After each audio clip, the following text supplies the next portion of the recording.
사랑의 하나님, 분주하고 바쁜 일상을 잠시 멈추고 하나님의 말씀을 듣기 원합니다.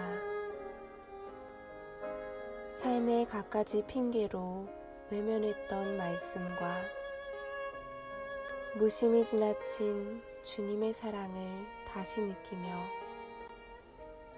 매일매일 살아가고 싶습니다.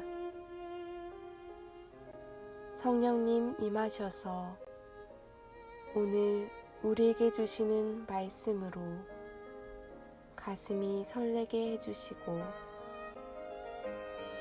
반모섬 유배지에서 하나님을 만났던 요한처럼 각자의 작은 골방에 하나님을 모시게 되기를 주님의 이름으로 기도합니다.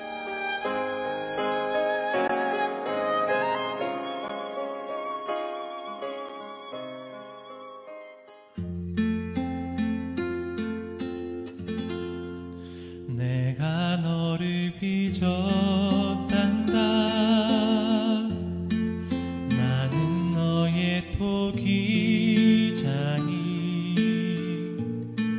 내가 너를 만들면서 얼마나 기뻐했는지 너의 눈을 만들면서 너에게 눈을 못 댔지. 얼마나 사랑스럽던지 지금도 기억한단다. 너의 손을 빚으면서 하나하나 세어봤지. 이 세상 너밖에 없는 지문을 넣어주면서 너의 심장을 빚으며 호흡을 불어넣어줬지. 너의 첫 심장 소리 들은 그날을 잊을 순 없지.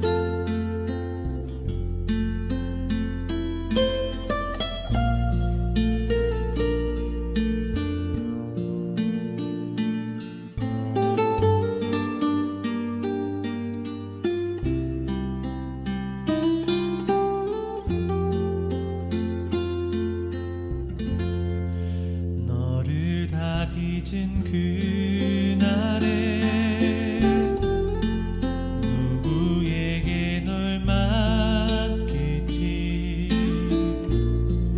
한참을 돌아본 후에 너를 보낼 수 있었지. 오늘 내가 널 바라보는 마음은 어떨 것 같니? 나는 널 단 한순간도 사랑치 않은 적 없지. 나는 널 단 한순간도 손에서 놓은 적 없지. 나는 널 단 한순간도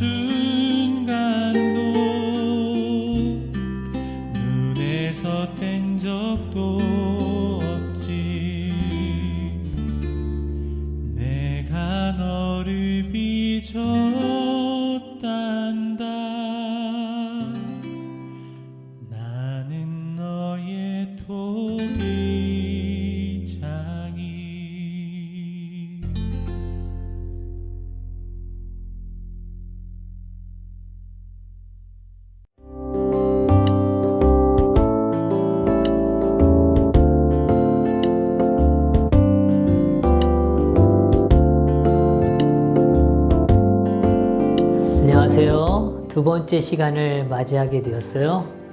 이렇게 다시 또 만나게 되어서 참 행복하고 반갑습니다. 여호와께 돌아가자. 오늘 이 말씀이 또 이 시간이 오늘 정말 여호와께 돌아가는 귀한 시간이 되기를 간절히 소망합니다. 저는 오늘 너희가 내 손에 있느니라 라는 제목을 갖고 이야기를 나눠보려고 그래요. 먼저 실험한 얘기를 좀 들려드리고 싶은데, 이 쥐 한 마리를 도저히 빠져나갈 수 없는 큰 물통에 넣고 빛을 차단했습니다. 그리고 나서 이 쥐가 헤엄을 포기할 때까지 걸리는 시간을 측정했어요. 결과는 한 얼마나 버틸 것 같습니까? 한 3분 정도 됐습니다. 3분 정도 되니까 쥐가 헤엄을 포기했어요. 또 다른 쥐를 놓고 이번에는 그 공간에 아주 한 줄기 빛만 비추었습니다. 과연 얼마나 더 헤엄을 치면서 견딜까?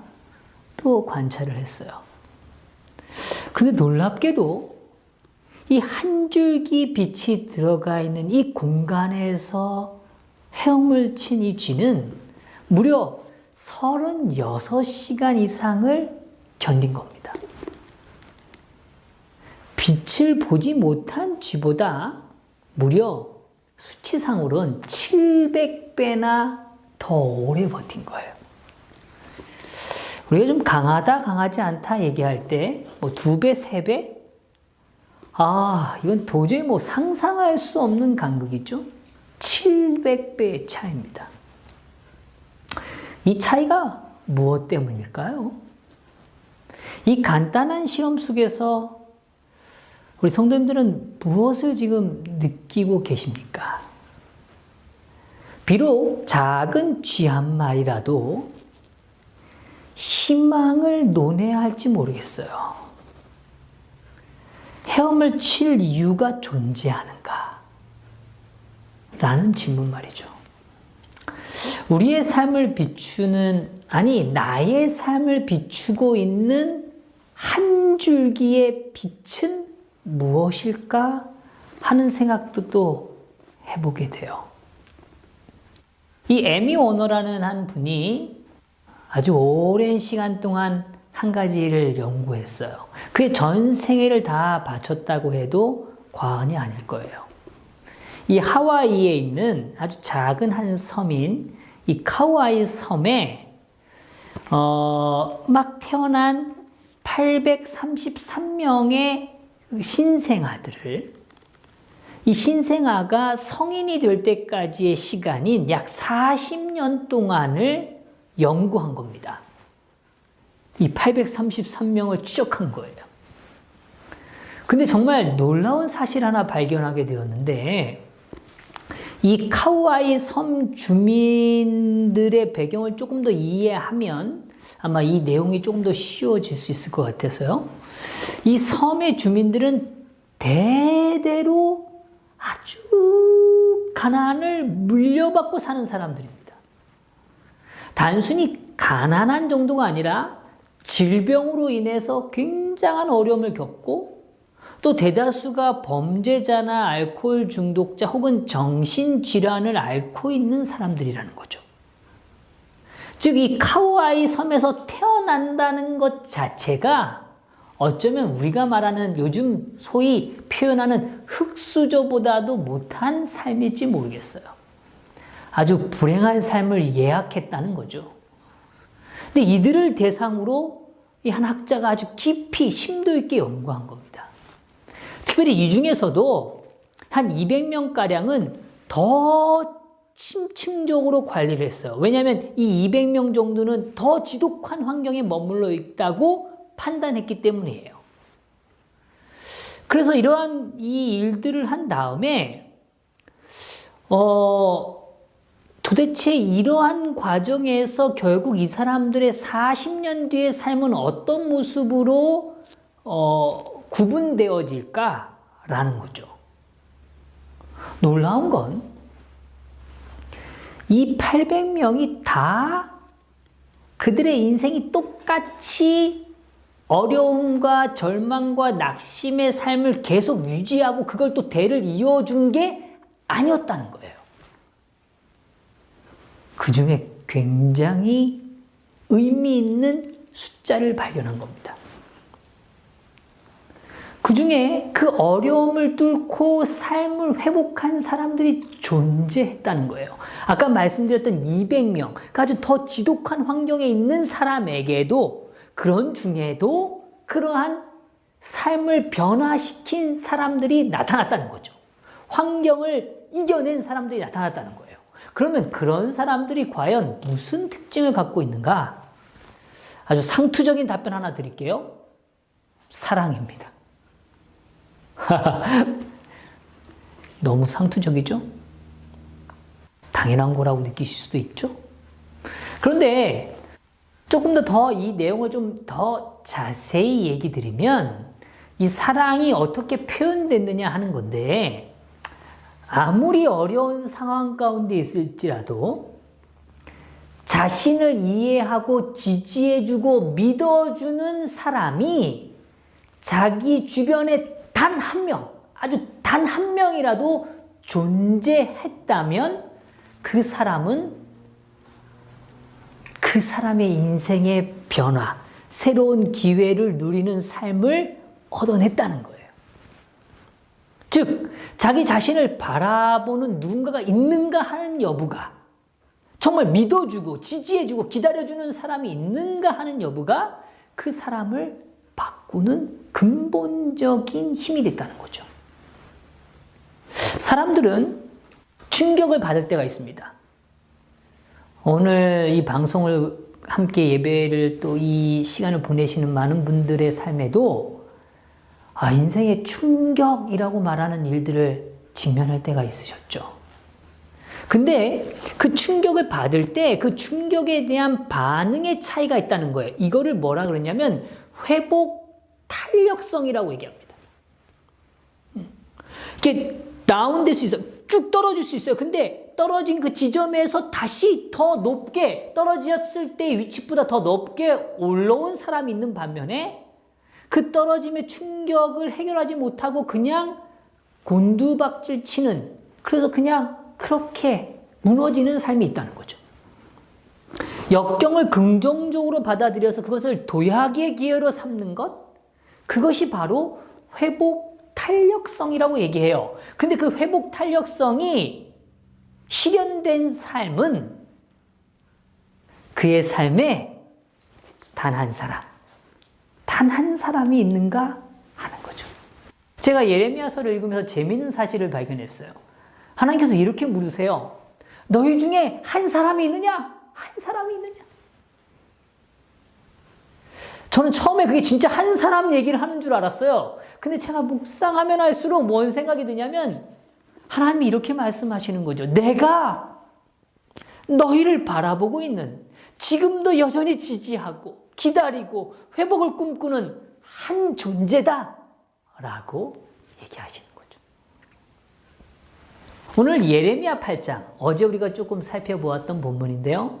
예레미야 8장 4절과 5절에는 아주 의미 있는 이야기를 해줍니다. 너는 또 그들에게 말하기를 여호와의 말씀에 사람이 엎드려지면 어찌 일어나지 아니하겠으며 사람이 떠나갔으면 어찌 돌아오지 않겠느냐. 이 말은 무슨 의미인가 하면 넘어진 사람은 내가 넘어졌구나 이렇게 생각이 들면 거기 넘어진 새로 가만히 있지 않는다는 거예요. 혹시 이런 생각 좀 드시나요? 사람들이 많은 장소에서 나도 모르게 넘어져 본 경험이 있으신가요? 그때는 필름이 좀 천천히 움직이죠? 아주 당황스럽고요. 어쩔 줄 모르고 부끄럽고요. 근데 그럴 때는 어떻습니까? 넘어졌은 상태에서 아주 천천히 아니면 일어나지 않고 그냥 넘어진 상태로 계속 유지하시나요? 아니요. 피가 나더라도 아무리 아프더라도 벌떡 일어나서 뭐예요? 움직이는 거죠. 내가 넘어졌다고 인지하는 순간 일어나는 거예요. 내가 잘못 들어선 길이라고 인지한다면 돌아온다는 겁니다. 그런데 어찌 나의 백성 예루살렘 이 백성들은 넘어졌음에도 불구하고 일어나지 않으려고 그러고 잘못 들어갔음에도 불구하고 돌아오지 않으려고 하냐는 거짓이에요.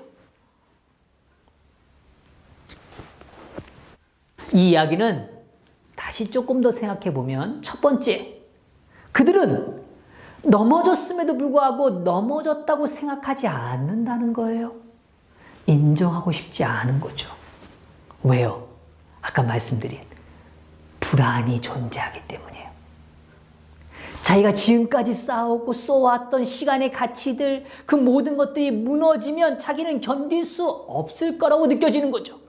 조금만 더 얘기를 앞으로 올라가 볼까요? 그러면 그 이야기는 뭐냐면 오늘 나를 여전히 믿어주고 지지해주는 그 사람이, 나를 바라보는 그 사람에 대한 존재로 인하여 자기가 견딜 힘을 못 가지고 있다는 거죠.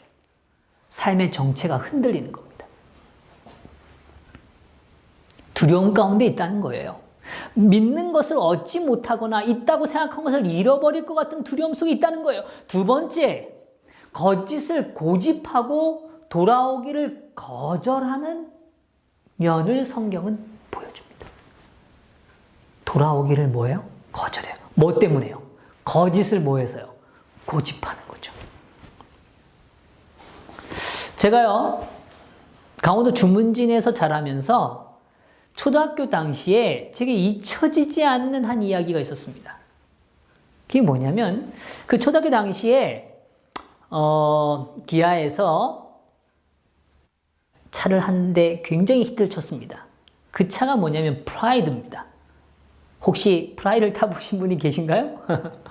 그런데 이 프라이드 차가 나왔을 때 얼마나 인기가 있었는지 정말 동네에서 그 차 한번 사는 것도 꿈이기도 하고 시골에서 그 차가 나오면 사람들이 막 이랬습니다.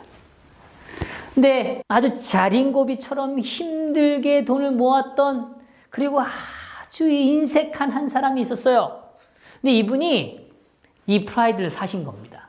얼마나 좋았는지 정말 학교 등교하듯이 말이에요.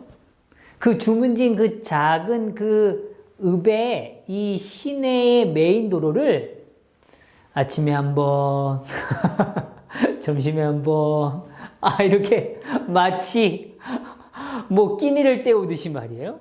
그렇게 왔다 갔다 하시는 겁니다. 드디어 내가 이 정도의 삶을, 뭐 이런 거죠. 근데 어느 날 이분이 이 차를 몰고 방파제, 파도가 막 밀려오는 걸 이렇게 막기 위한 방파제를 아시죠? 그 방파제로 나갔습니다.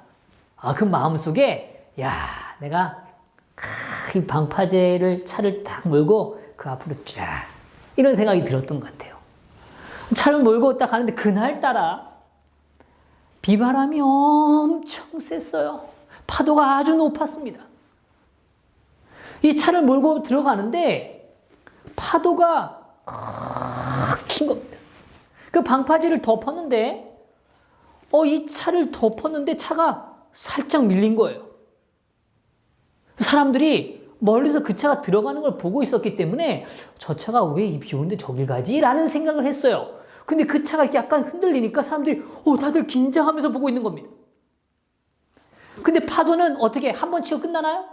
아니요. 또 다시 파도가 또 일기 시작합니다. 근데 이 파도가, 그 센 파도가 정말 제대로 그 차를 친 겁니다. 차가 옆으로 확 밀린 겁니다. 그때 이 사람이 그 안에 앉아 있다가 너무 두려웠는지 밖으로 뛰쳐나왔어요. 우리 성도님들 같으면 어떻게 하시겠어요? 이분이 정말 갈등을 그 순간 아주 깊게 했던 것 같아요. 이 차를 포기할 것인가 말 것인가. 결국 다시 또 파도가 쳤고 그 갈등은 무임해졌어요. 차도 그분도 바닷속으로 들어가는 겁니다. 정말 마음 아픈 얘기죠. 성도 여러분, 오늘 우리가 정말 두려워하는 게 무엇이죠?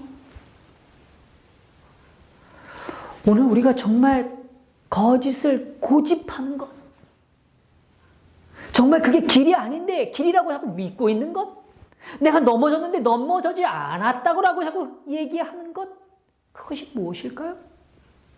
이 예레미야에서는 특별히 이 죄에 대한 아주 실체를 조금 더 언급해 줍니다. 예레미야 8장 6절에선 이렇게 설명해요. 내가 귀를 기울여 들은즉 그들이 정직을 말하지 아니하며 그 악을 뉘우쳐서 나의 행한 것이 무엇인가 말하는 자가 없고 전장을 향하여 달리는 말같이 각각 그 길로 행하도다. 세 가지 현상을 우리에게 보여줍니다. 첫 번째, 정직을 말하지 않아요. 그리고 악을 뉘우치지 않죠. 악을 뉘우치지 않는다는 건 자기가 행한 것이 무엇인지를 말하지 않아요. 그리고 그 길을 고집하는 겁니다. 각기 자기 길로 가는 겁니다. 바둑에 대해서 좀 아시나요? 저는 사실 잘은 몰라요.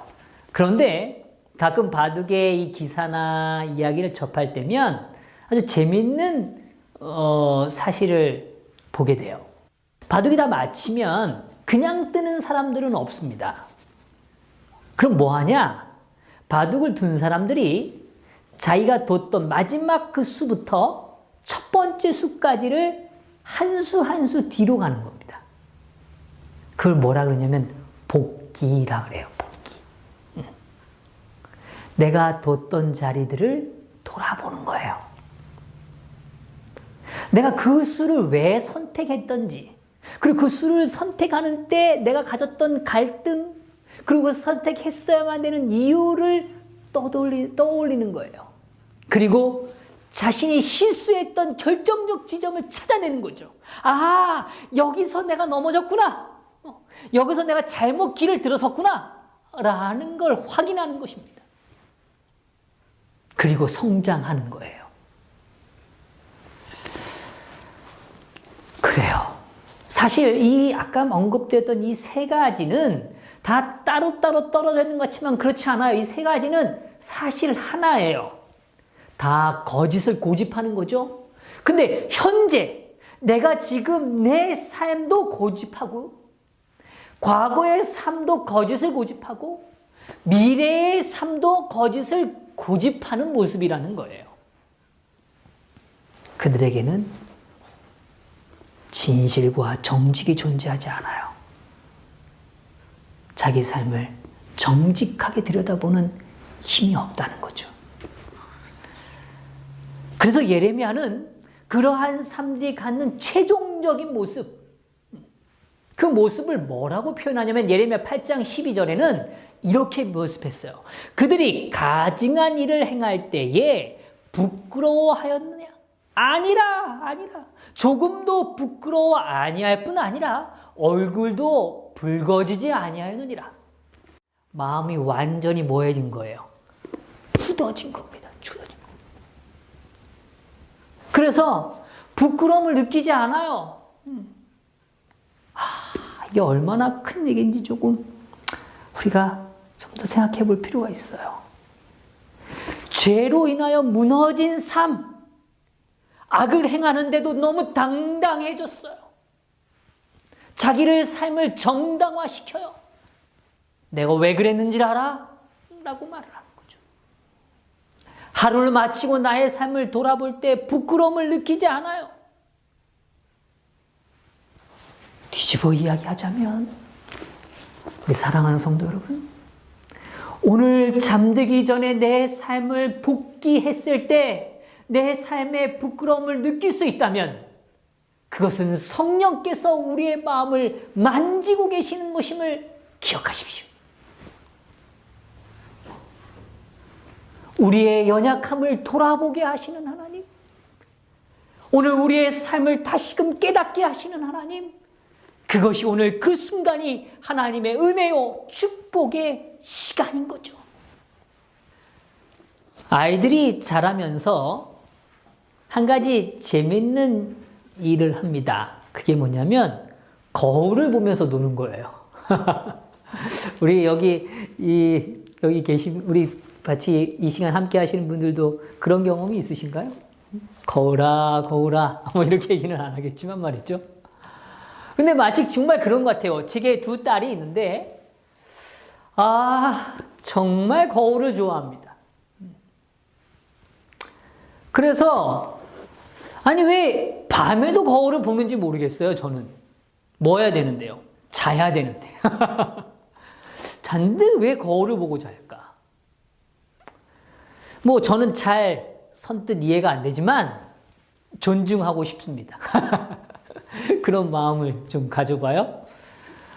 그런데 제가 왜 이 이야기를 드리냐면 오늘 우리의 삶에 대하여 두려움을 갖고 있다는 건 어쩌면 더 정직하게 말하면 우리의 내면을 우리의 내면의 거울을 들여다보는 시간을 갖지 않기 때문이 아니냐 하는 거죠.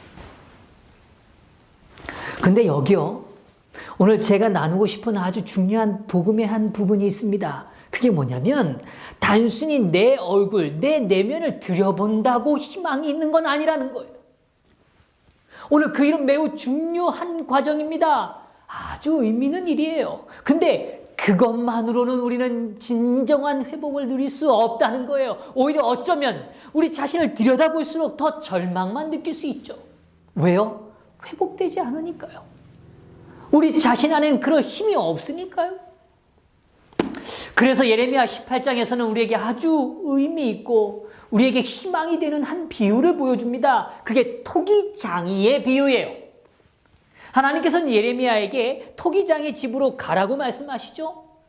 그리고 예레미야는 그 명령에 순종하여 토기장의 집에 갑니다. 갔더니 이 토기장이가 농로를 앞에 두고, 이 농로라는 건 이 두 개의 원반이 있는 걸 의미합니다. 그래서 이 원반이 돌아가면서 토기를 만드는 이 진흙을 올려다 놓고 그 진흙을 이 토기장이가 탁 만지면서 그릇을 빚는 이 장면을 좀 상상하실 수 있겠죠. 오늘 그런 일들이 지금 일어나는 그 장면을 보는 거예요. 그런데 모든 그릇들이 이 토기장의 생각처럼 완전하게 그 기대치처럼 빚어지지는 않는 것입니다. 성경은 이 장면을 다음과 같이 묘사해 주고 있어요. 진흙으로 만든 그릇이 토기장이 손에서 터지매 라고 표현합니다. 여기서 터지매라는 단어는 망가졌다는 의미입니다. 조금 더 강조된 의미로 해석하자면 파괴된 거예요. 토기장의 뜻이 완전히 실현되기 전에 망가지고 파괴되어져 버린 겁니다. 성경은 다음과 같이 말씀해줘요. 그가 그것으로 자기 의견에 좋은 대로 다른 그릇을 만들더라. 네, 파괴되고 망가진 모습을 다시금 빚기 시작하는 토기장이를 보여줘요. 그리고 완성하는 거죠. 토기장의 뜻에 따라 그릇을 만드는 겁니다. 예레미야 18장 6절에서 예레미야에게 이 모습을 보게 하신 하나님의 목적, 그 뜻을 그에게 분명하게 전달해 주고 있어요. 여호와의 말씀이니라 이스라엘 족속아 이 토기장이가 하는 것 같이 내가 능히 너희에게 행하지 못하겠느냐? 이스라엘의 족속아 진흙이 토기장이 손에 있음 같이 너희가 내 손에 있느니라. 아멘. 이 말씀이 오늘 저와 우리 성도님들에게 희망이 되기를 간절히 바랍니다. 이 말씀 속에서 이 이야기 가운데 우리는 첫 번째로 발견해야 될 사실이 있습니다. 우리들은 터진 진흙 덩어리라는 사실이에요. 상처와 연약함을 갖고 오늘 하나님께서 뜻하셨던 원래의 그 목적과는 다른, 그래서 망가진, 파괴되어져 버렸던, 그리고 그런 경험을 하고 있는 그런 터진 진흙 덩어리라는 거죠. 이것을 인정하는 것이 축복의 시작인 겁니다. 죄를 깨닫게 하시는 하나님, 우리에게 부끄러움을 느끼도록 하게 하시는 하나님, 그래서 오늘 우리가 다시금 빚어지기를 열망하시는 하나님, 그 하나님 말이에요. 제가요, 학교 때 시험을 많이 보잖아요. 그럴 때 이런 생각이 들 때가 있어요. 시험을 치다가 1번 문제 모르겠어요? 2번 문제 모르겠어요? 3번 문제 모르겠으면 이런 생각이 들어요. 다시 보고 싶다. 이 마음 좀 이해하시나요? 다시 보고 싶다. 뭐 이런 마음. 하나님은 오늘 저희를 다시 빚기를 원하세요. 이철환 작가가 이 연탄길이라는 책으로 참 많은 사람들에게 감동을 전해줬어요. 근데 이분이 이 마음으로 바라보기라는 책을 내면서 그가 많은 사람들에게 강연을 통해서 이 사람의 마음을 얻으려면 어떻게 해야 하는지, 또 어떤 이해가 필요한지에 대하여 설명해 주고 있습니다. 그 내용은 아주 심플해요. 초점은 이겁니다. 인간이 가지고 있는 본성에 대한 이해가 없다면, 그걸 인정하고 그거를 받아줄 만한 여유가 없다면, 그러면 절대로 사람의 마음을 이해하거나 소통할 수 없다는 거예요. 그래서 그는 이렇게 말합니다. 인간의 본성과 감성들, 즉 질투, 이기심, 비판을 깔보지 말아야 한다. 그것이 갖고 있는 힘, 그것이 인간에 내재되어 있는 현상들, 그 모습 자체를 잘 생각해야 한다는 거예요. 어쩌면 질투로, 이기심으로, 비판으로 오늘 우리는 하루를 보냈을지 모르겠어요. 질투의 감정, 남이 뭔가 잘 되면 못 견디는 그 마음이 오늘 우리 하루의 시간 속에 지났을지도 모릅니다. 또 이기심, 배려받기 원하고 칭찬받기 원하는 모습이 우리의 모습일지 몰라요. 그래서 아주 중요한 표현을 이분이 이렇게 얘기해 주셨어요. 배려한 것을 똑바로 기억하고, 손해본 것을 똑똑하게 기억하고 보상받기를 원하는 나. 참 표현 기가 막히죠? 배려한 것은 뭐하고요? 똑똑히 뭐하고요? 기억하고. 사람이 참 희한해요. 별거 아닌데 배려하면 그 행위는 뭐 한다고요? 똑똑히 기억해. 근데 상대가 나를 배려한 건요, 뭐 그렇게 깊이 기억하지 않습니다. 손해본 것은요, 내가 손해본 건 아주 똑똑하게 기억해요. 그리고 뭐 하길 원해요?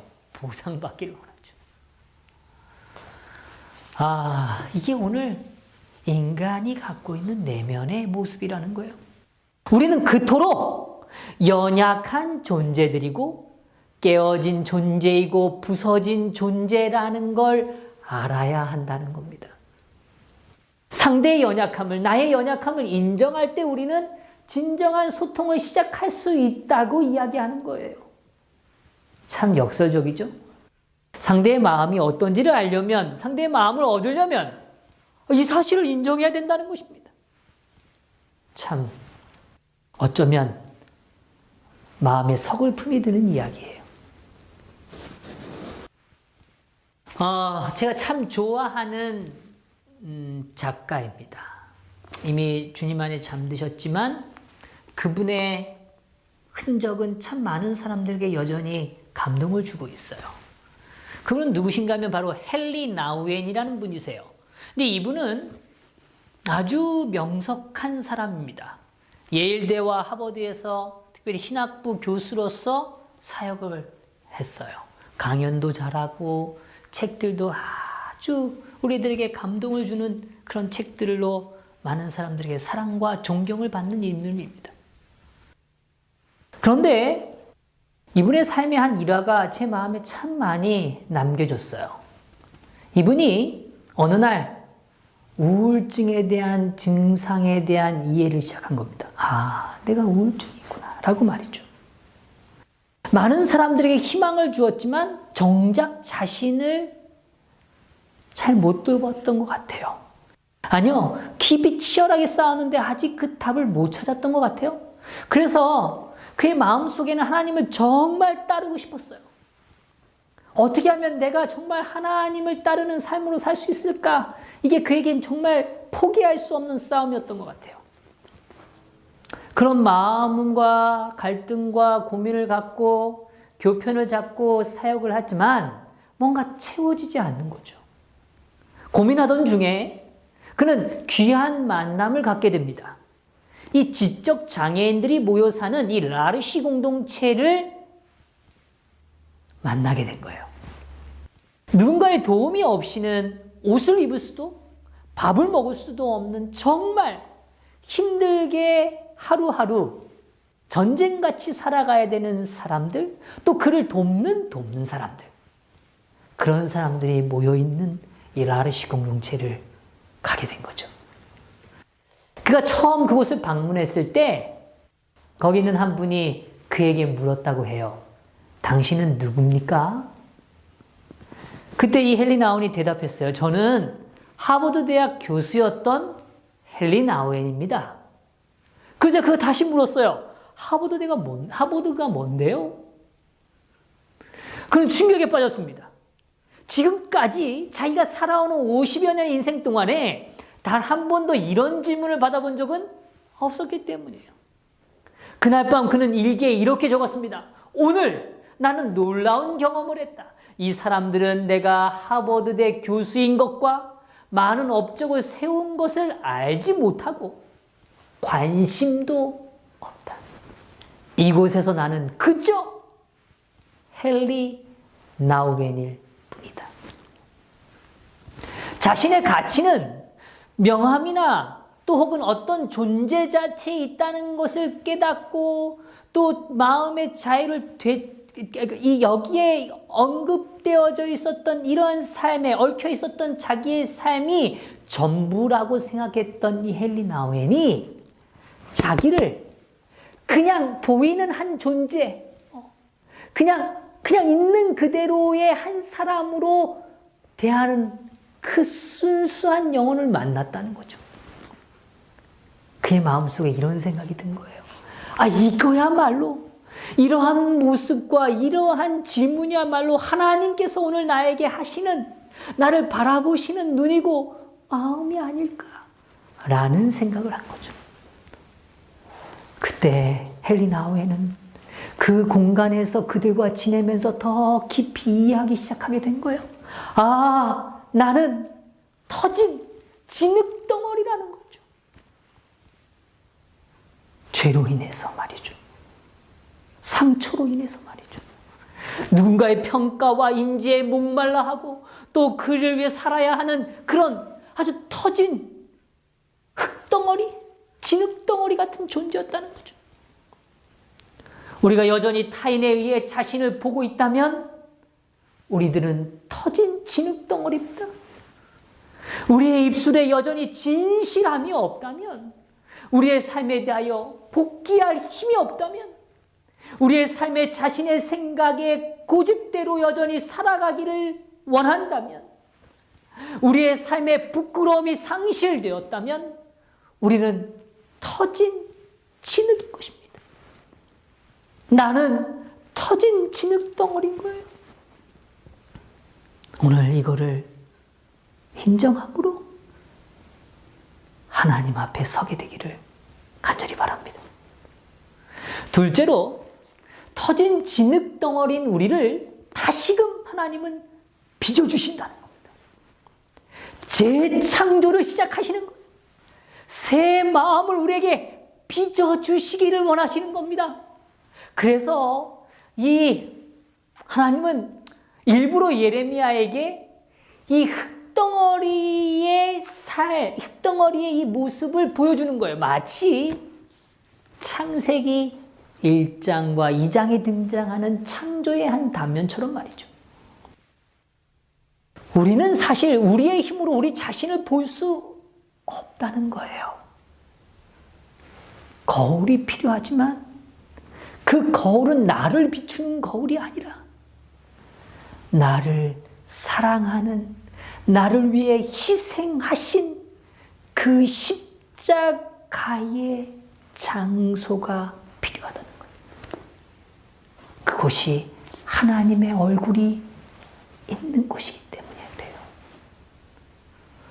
하나님께서는 우리를 다시금 빚기 원하세요. 그래서 오늘 우리에게 비춰주시는 겁니다. 내가 너에게 주고 싶은 형상은 이것이었다. 여전히 너도 나와 같이 신의 성품에 참여하는 소중한 존재로, 그런 새 마음을 가진 존재로 나는 너를 빚기를 원한다 라고 우리에게 자신을 드러내 보여주시는 거죠.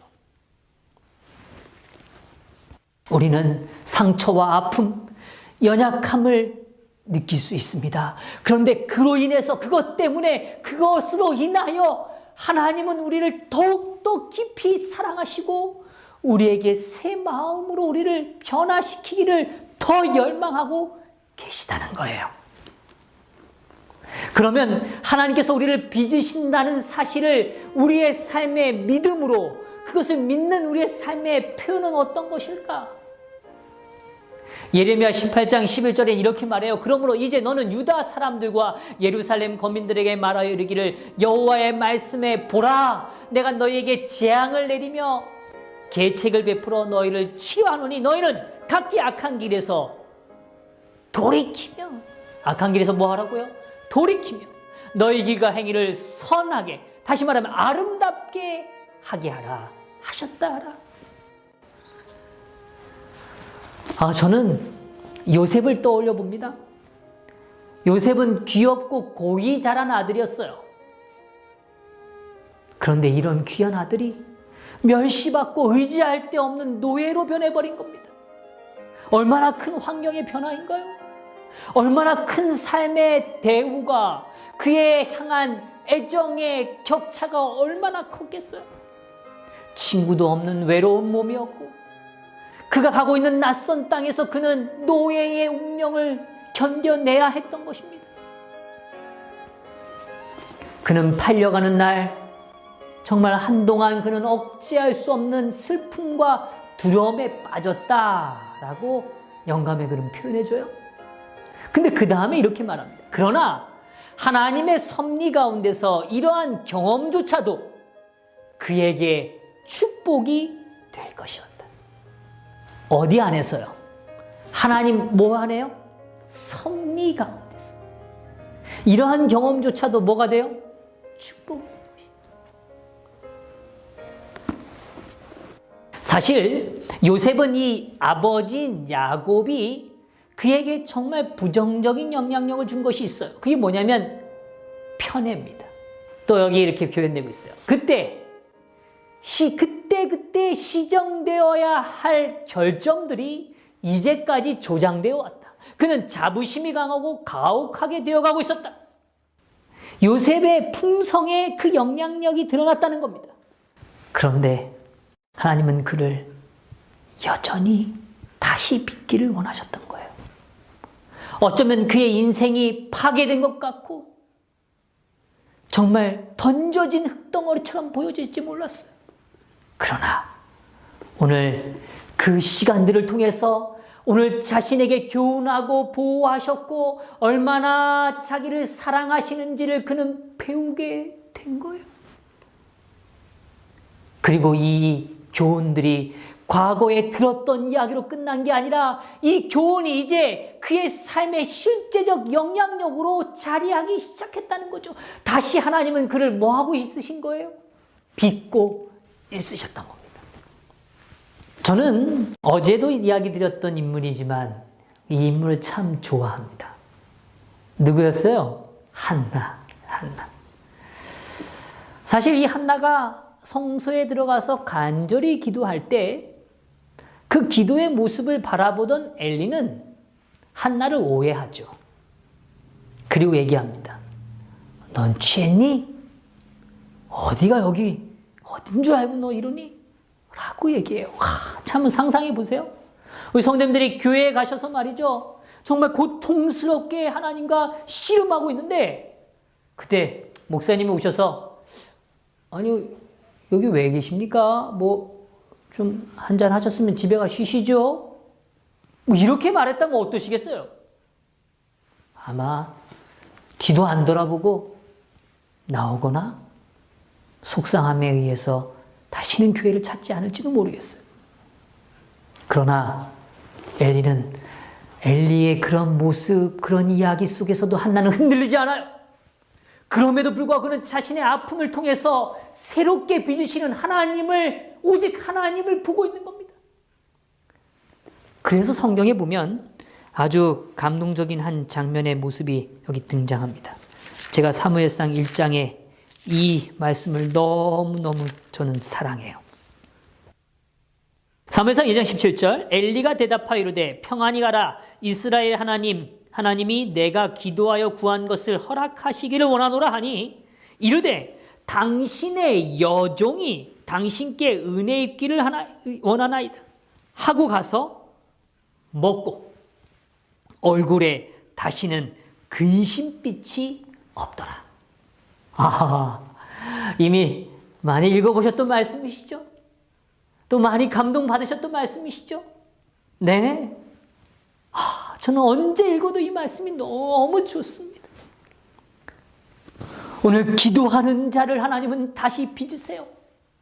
그런데 오늘 한나는 그 하나의 모습을 더 나아갑니다.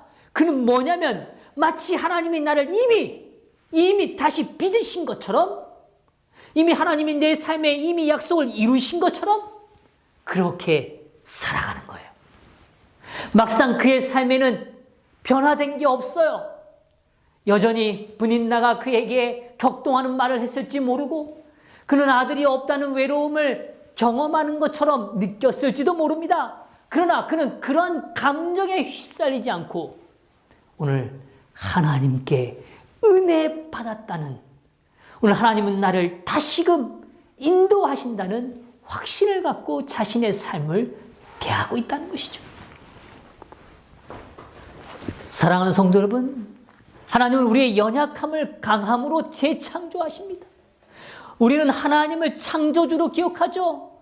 그런데 오늘 분명히 오늘 아까 말씀드린 바와 같이 토기장이는 가장 좋은 재료를 사용하기를 원해요. 하나님께서도 가장 좋은 재료를 사용하기를 원하시죠. 그런데 하나님께서 사용하기 좋은 가장 좋은 재료란 오늘 우리의 상처, 아픔, 슬픔이란 재료를 활용하신다는 것입니다. 왜요? 그곳에는 가장 아름다운 믿음이 공존할 수 있는 시간이기 때문인 것입니다. 우리의 아픔과 상처와 슬픔이란 이 재료를 하나님은 그 재료를 통해서 믿음을 거기에 첨부하시고 믿음으로 그것을 바꿔놓으시는 겁니다. 그 재료야말로 하나님을 가장 위대하게, 가장 높은, 가장 회복되어지는 그런 회복의 탄력성의 힘을 발휘하는 가장 좋은 재료이기 때문인 것이죠. 하나님께서는 도망이라는 요나의 삶을 재료로 회개의 삶의 의미를 빚어주셨어요. 하나님께서는 배반이라는 베드로의 삶의 재료를 사용하셔서 사랑의 삶이 어떤 것인가를 보여주시고 빚어주셨습니다. 하나님께서는 방탕이라는 삼손의 삶을 재료로 사용하셔서 헌신의 가치와 의미를 그의 삶 속에 빚어주셨습니다. 여호와께로 돌아가는 것은 막연한 어떤 곳에서 시작되지 않습니다. 오늘 우리의 실패의 자리, 낙담의 자리, 도망과 배반과 방탕의 자리에서 시작되는 거예요. 무너졌던 그 자리에서, 상처난 그 자리에서 하나님의 손길은 다시금 빚기를 시작하고 계시는 거죠. 예레미야 8장 4절엔 이렇게 말씀하셨어요. 우리 다시 한번 기억하십시다. 사람이 엎드려지면 어찌 일어나지 않겠느냐. 내가 넘어졌구나. 내가 잘못된 길에 와 있구나. 그렇게 인정할 때 하나님은 오늘 그 마음이 머무는 자리에서 하나님은 다시금 우리를 빚기 시작하신다는 것입니다. 우리의 실패의 자리를, 연약한 품성의 모습들을 하나님은 아름답게 만들기를 원하신다는 거예요. 오늘 우리는 상처난 곳, 연약한 곳을 회피하지 마십시다. 오히려 그것을 아름답게 빚으시는 하나님께로 나아가심으로 거룩한 하나님의 손길의 흔적으로 바꿔놓는 우리의 삶이 되기를 간절히 바랍니다. 셋째로, 하나님의 손, 그 사랑의 흔적을 지금 확인해야 한다는 거예요. 오늘 이 성경에 보면 우리 말씀 가운데 이 예레미야 18장 11절에 이렇게 시작해요. 그러므로 이제라고 시작합니다. 근데 이 그러므로 이제라는 표현은 정확하게 원어적으로 말하면 지금, 그리고 그 다음에 이어지는 표현 속에서 또 지금이란 말을 반복해요. 그러니까 하나님의 임재 역사는 언제라는 걸 강조하는 거예요. 지금. 우리가 돌아갈 수 있는 시점은 언제라는 걸 의미하는 거예요. 지금. 오늘 우리가 하나님 안에서 은혜를 경험하고 아름다움을 누릴 수 있는 시점은 언제라는 거예요? 지금. 지금이라는 것입니다. 우리는 불확실한 시대를 살아가고 있습니다. 내일을 약속할 수 없는 시대를 살아가요. 오늘 우리가 성령의 임재를 경험하고 우리의 마음에 울림이 일어날 때는 언제나 울림이 일어나지 않아요. 우리가 울림이 일어나는 그때야말로 가장 위대한 지금의 시점이라는 거예요. 많은 사람들은 신앙을 이게 막 저축성하는 것처럼 오해할 때가 있어요. 그래서 이런 말 할 때 참 슬픕니다. 내가 예전에는 하나님 앞에 이런 일들을 했습니다. 아니요. 그거 아니고요. 오늘 지금 우리는 하나님 앞에서 어떤 모습인가를 생각하는 거예요. 오늘 토기장의 손길은 자신의 대가를 지불한 손길인 겁니다. 오늘 그 하나님의 손의 못자국, 그 하나님 손의 그 못자국을 지금 경험하고 느끼고 확신하는 그런 삶이 되기를 간절히 소망합니다. 제가요, 제대할 때 한 경험이에요.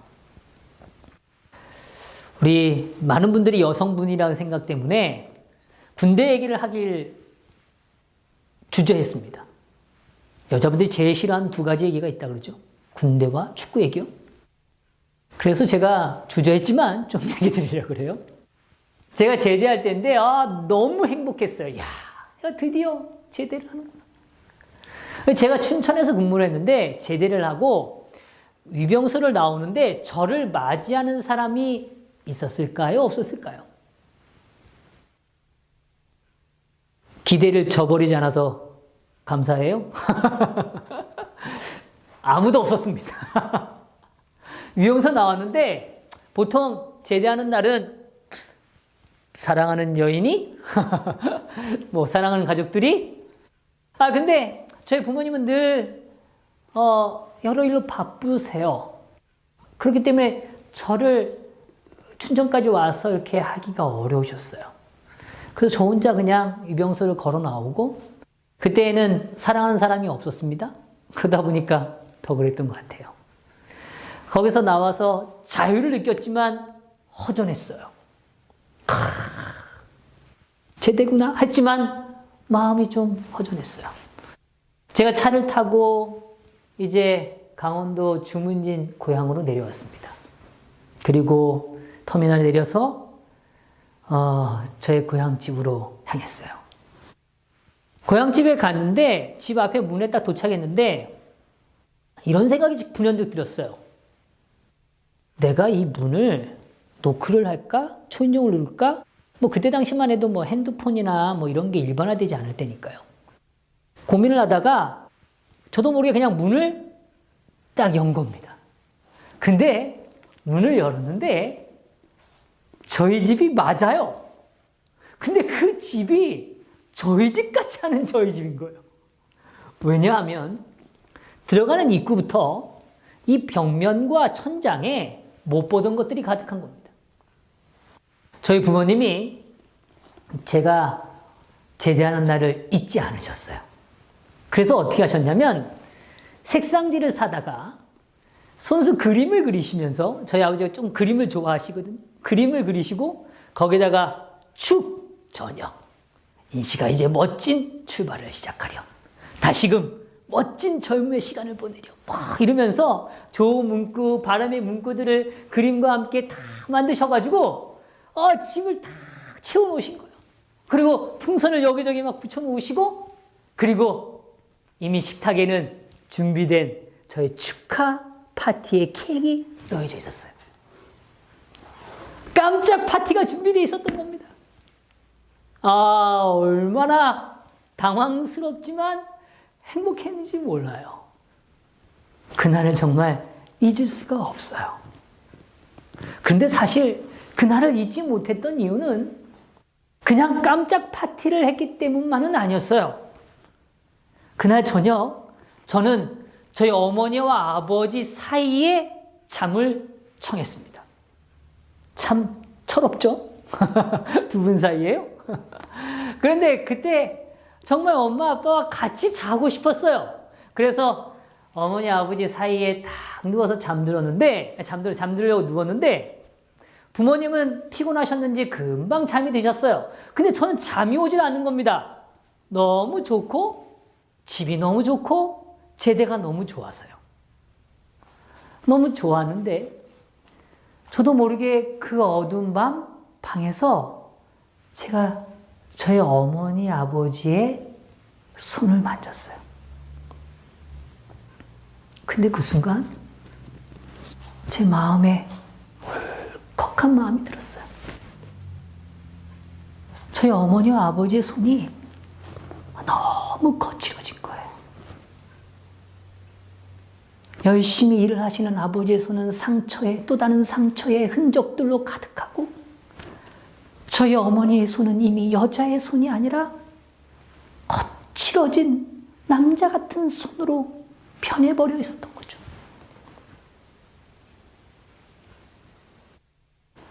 그때 제가 깨닫게 됐어요. 내가 잘나서, 내가 뭔가를 잘해서 내가 오늘 이 시간을 누리는 게 아니구나.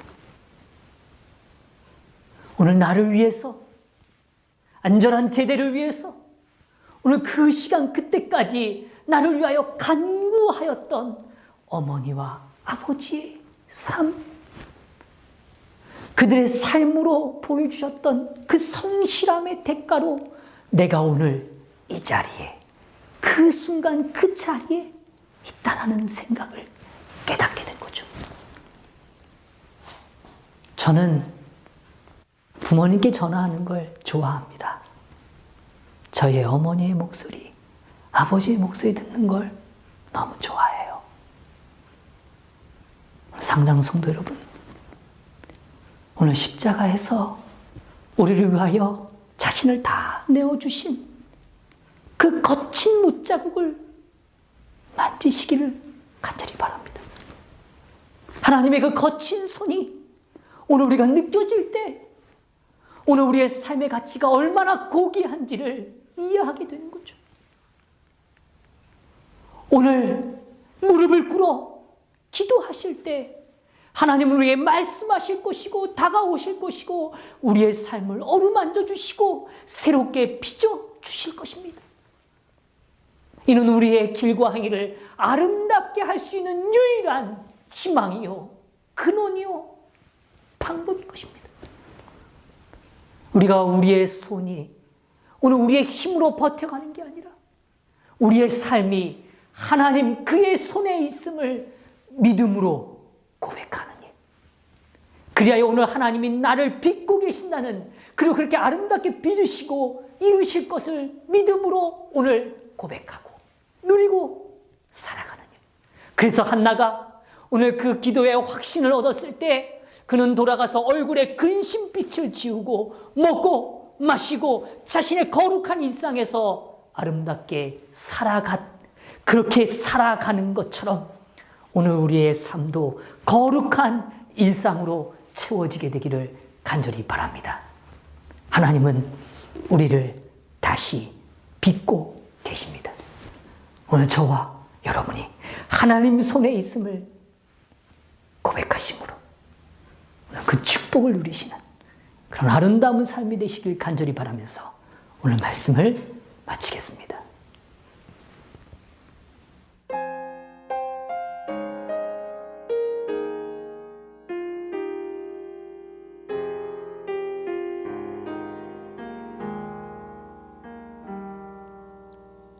내 백성이 나를 떠나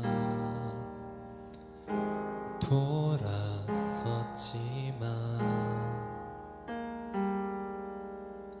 내 사랑이 내 백성을 포기 못하니 내 모든 것 내어주고 나 그들을 얻으리라. 여호와께 돌아가자. 우린 돌아서도 그는 변치 않네. 여호와께 돌아가자. 우린 넘어져도 그 사랑 영원하네.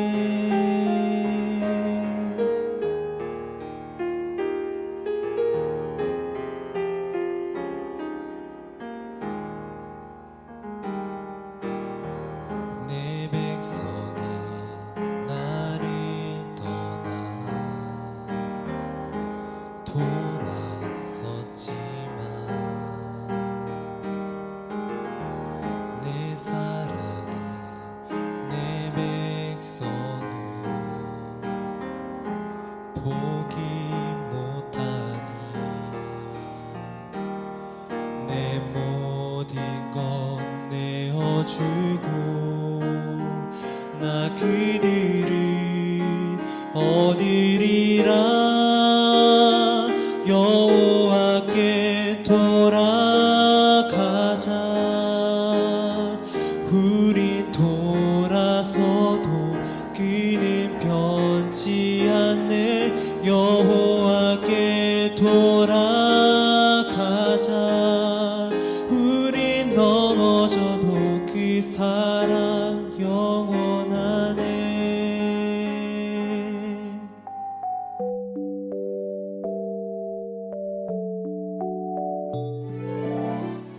이번 집회에는 특별히 함께 기도하는 시간을 갖고자 합니다.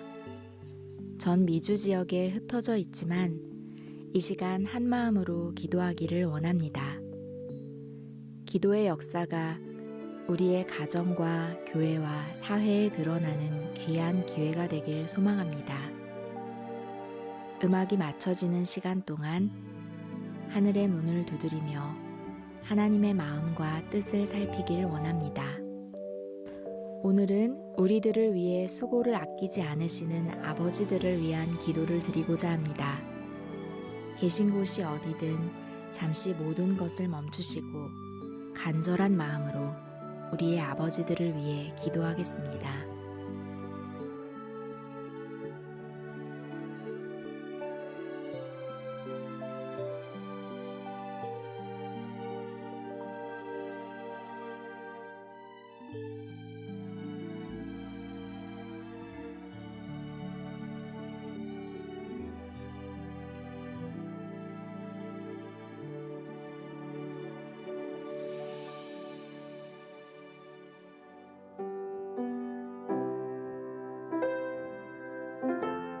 하늘에 계신 우리 아버지 하나님, 오늘 우리의 삶에 빛이 되어주셔서 감사합니다.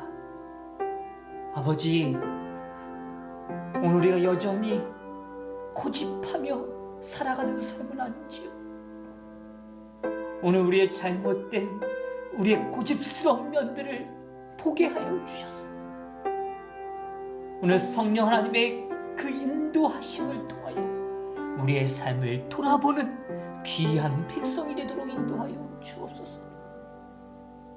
오늘 다윗의 고백처럼 정직한 영을 창조하여 주시고 우리의 행실에 대한 진실함이 있도록 인도하여 주옵소서. 아버지, 죄에 대한 부끄러움을 회복시켜 주셔서 참된 회복을 갈망하도록 인도하여 주옵소서. 하나님, 여전히 우리의 삶의 토기장이가 되어주셔서 감사합니다. 여전히 우리를 믿고 계심을 깨닫도록 저희의 마음을 인도하여 주옵소서. 비록 터진 존재들이지만 오늘 주님의 손에 맡긴 귀한 삶이 되도록 주님 허락하여 주시고, 주님 회복의 손길로 축복하여 주옵소서. 이 시간 주님의 손에 붙들린 존재이기를 소망합니다. 아버지여, 우리를 다시금 빚어 주옵소서. 여호와여, 우리를 주께로 돌이키옵소서. 주님의 손길을 경험한 그 축복의 약속을 맛보는 귀한 밤이 되기를 간절히 소망하오며 예수 그리스도의 이름으로 기도드리옵나이다. 아멘. 2020년 미주 여성선교부 온라인 영성집회 안내입니다. 기간은 10월 11일 일요일부터 10월 15일 목요일까지이며 시간은 동부 오후 8시, 서부 오후 5시에 동시 방영됩니다. 링크 안내는 카스다를 통하여, 미주교회협회 SDA 유튜브 계정을 통하여, 그리고 각 교회의 연락망을 통하여 안내됩니다. 오늘도 평안한 밤 되세요.